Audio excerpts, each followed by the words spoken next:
Hi everyone, my name's Lily and I'm the book reviewer behind Utopia State of Mind, and today I'm going to be chatting with you about my favorite YA contemporary reads of 2023.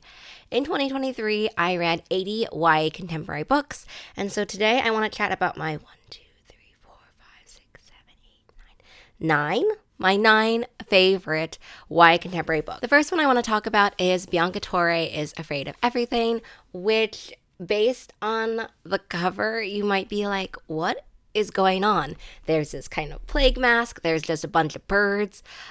This book was hilarious and heartfelt and also thrilling at the same time. It simultaneously doesn't necessarily tell the reader who hasn't read it a lot about it, but once you've read it, you're like, oh, I get it. I understand. It just so perfectly balances this idea of mystery, this idea of friendship, and exploring all of those things, also with a bunch of birds and bird watching. Like, it was so fun to read, and I loved reading it for a debut panel that I moderated. The next one is Warrior Girl Unearthed and Love Boat Forever. If you watched my top 10 of 2023 video, you will have seen my mini reviews of those, so I'm not going to talk about them that much. You can just watch the video. I will leave the link in the description box below. The next one is Stay With My Heart. This one has to be my favorite of Tashi's books.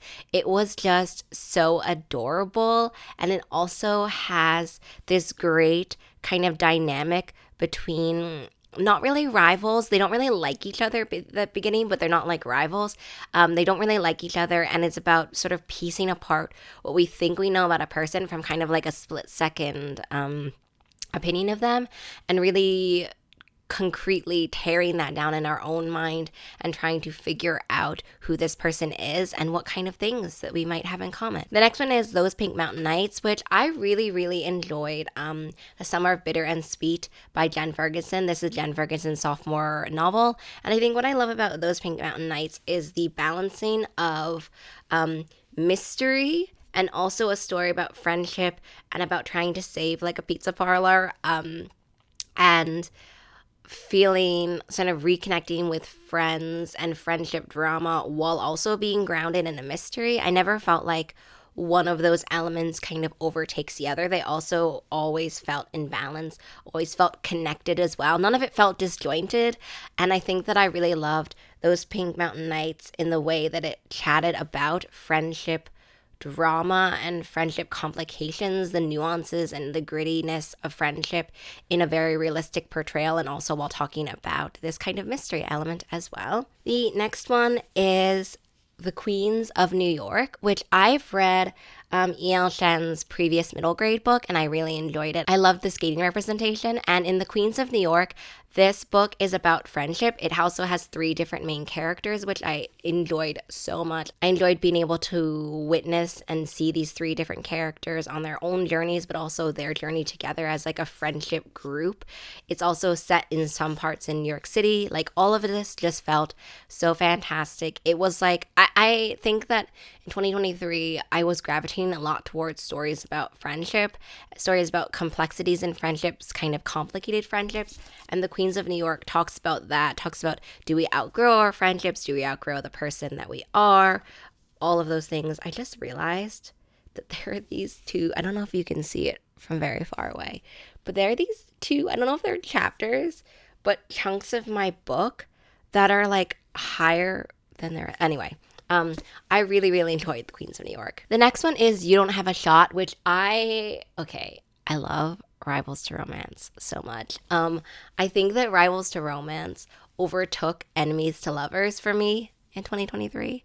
Don't know how 2024 will be, but You Don't Have a Shot is just this really fun story about rivals to romance. It's also queer, and I think what I love the most about it is that we're really allowed to see in depth into both of these characters. I think the only way that a Rivals to Romance does really well is if you're able to, first of all, see how a rivalry is based on mutual respect and kind of like jealousy as well, but also to really understand from a rival perspective why someone is acting the way they are, and to kind of interrogate the reasons why someone is doing what they are doing.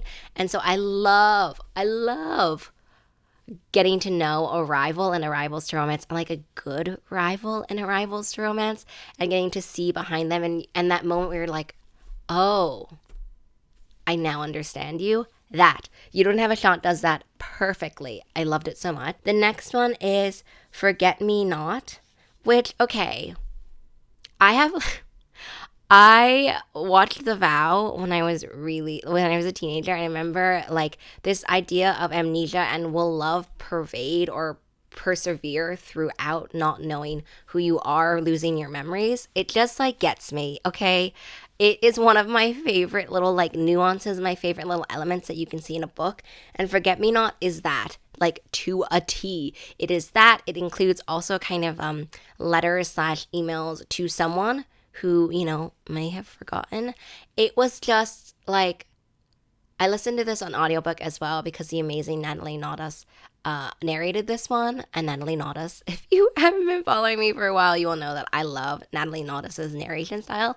But Forget Me Not was just like, it was a punch to the heart in the ways that it talks about love, and it talks about feeling and recognizing yourself, realizing these parts of yourself that have always been there, even when you've forgotten yourself. Basically, if you really loved The Vow, and specifically that character, I don't even know the name of the character, but that character's journey, Forget Me Not. Queer, YA, fantastic. The final one is Ren Martin Ruins It All. I really just wrote down Ren Martin, so I'm not actually even sure what the rest of the book title is. Obviously, you'll see the book cover next to me. Ren Martin is just such a fantastic character because the story exists, this sort of friendship, this sort of character development, this dynamic between two characters evolves on a variety of different levels. I loved the rivalry element so, so much, and the way that it talks about